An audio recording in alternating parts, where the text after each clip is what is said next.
I've received so many wonderful questions and comments about Dr. Katz, professional therapist. And I wanted to try to answer sort of the bigger picture question that seems to be a lot of these questions that I'm getting and a lot of the comments that I'm getting. And that is, what about Dr. Katz was not only unique, but in many ways ahead of its time? So I'm going to try to answer that. I mean, I think a big part of it was the timing. This was the mid-90s. Comedy Central, which I believe started sometime in the early 90s, was kind of at the forefront of bringing comedy to audiences. But they didn't really have much in the way of original programming. And that really opened the door for us because cable was quite new. We had an opportunity to do something that was very much outside the box. And we had some real fans at the time who were running Comedy Central. And they loved what we were giving them to kind of as examples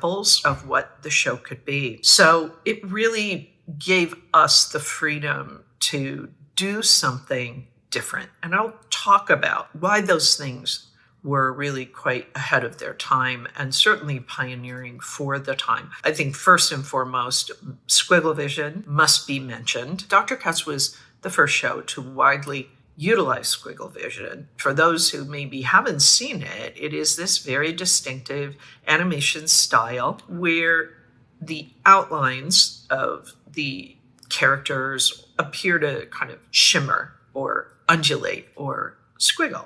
The look of Squigglevision has this very organic, human, hand-drawn look about it. It was Tom Snyder, who at the time owned an educational software company, and he had been using Squigglevision that he kind of invented the look of for his educational software videos, training videos for teachers, really. The reason that he did this had to do with the fact that it was quicker, it was far more cost-effective than traditional animation. You know, perhaps the unintended effect of Squigglevision was that it did appear to kind of create a bit of a life within the animation of this squiggling of these characters, and it made Dr. Katz feel more dynamic and alive. So the other thing that I don't believe anybody else really was doing at the time, certainly I think we were the first, premise of the show focused on therapy sessions with comedians and celebrities. So the look of the show was pretty groundbreaking. That's the look of the show. And then I would also say it was the style of the show.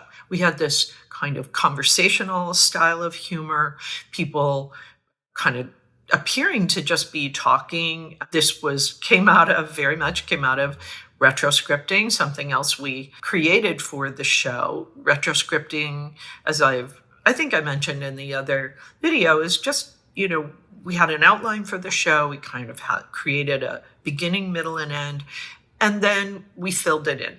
We would know what we needed to cover to a certain extent in any given scene, but the humor and the human feel of it really came out of the improvisation. I think that another aspect that made this show kind of groundbreaking, or, let's call it ahead of its time, was its unique comedic style.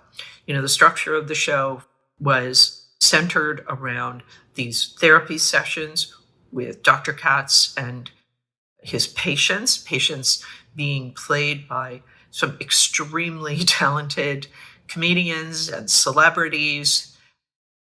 So the comedians would provide a lot of their material, which would get kind of retrofitted into the episode to create a kind of a feeling of it being a therapy session. Dr. Katz would ask a question and patient would respond with their material, and it was edited to kind of give that feeling of it being just part of a seamless conversation. We had these amazing comedians who were providing their material, some amazing celebrities who maybe had some material of their own, but perhaps were just playing along and improvising. Retroscripting was the way we structured the show. The approach to the show because we couldn't afford to hire a staff of writers. So we decided we would do something that we called retroscripting. Hiring with the budget we had, we could not afford a team of writers who were going to completely write out every episode. Instead, we created outlines for each episode. Let's say they had a sort of a theme, then they would have a beginning, middle, and end. And then those scenes with Dr. Katz that involved his son Ben, his receptionist Laura, his friends Julie the Bartender, and Stanley. We would create an outline for those scenes, and then the rest was improvised so that the humor was coming out of actual conversation. And I think that the show, as a result of that, what feels like it was so authentic about this kind of approach to comedy and making an animated show that was a comedy show was that, maybe this sounds strange to say, we took it quite seriously. We really wanted these characters to be quite three-dimensional. We wanted them to feel like real people having real relationships. And some people have commented that they feel that it is this kind of quiet, soothing, funny, relatable show. That makes me feel really good.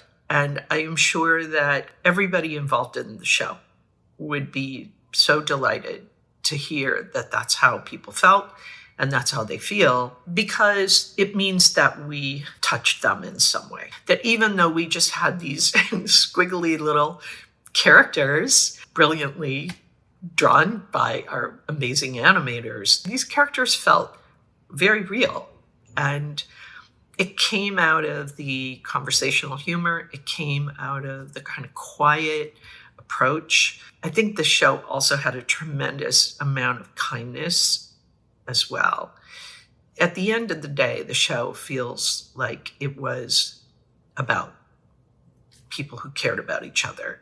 And they might have had strange ways of expressing that at times, but I don't think there was really any other animated show that treated its animated characters like real people. With much animation, there's a bit of a, this isn't real. This is just, these are just cartoon characters. In the case of Dr. Katz, I actually think that it continues to be a show that people still enjoy because it feels real. I wonder if the feeling that Dr. Katz gives audiences when they watch it feels particularly helpful in these times that feel so much more complicated than when we were doing the show in the 90s. A lot has changed in the world, and sometimes I think having a place to go that feels like it brings you some comfort and makes you laugh is a good thing. That's why I would say Dr. Katz was ahead of its time. Honestly, I still think it's ahead of its time. And I think that the people who get it, really get it, they love it, they want to watch it, they still want to watch it. I feel so incredibly privileged to have had this experience, to have been part of the team that contributed something that people love, that they feel adds value to their life. Yeah, it just feels good. Those are my thoughts. I hope this helps to kind of address some of the questions that people are asking about wanting to have a little more understanding of the approach to Dr. Katz, why it helped to make us such a kind of a groundbreaking show, certainly ahead of its time. That's it. If you want to keep writing to me, please post your comments below. I'll try to answer your questions best I can.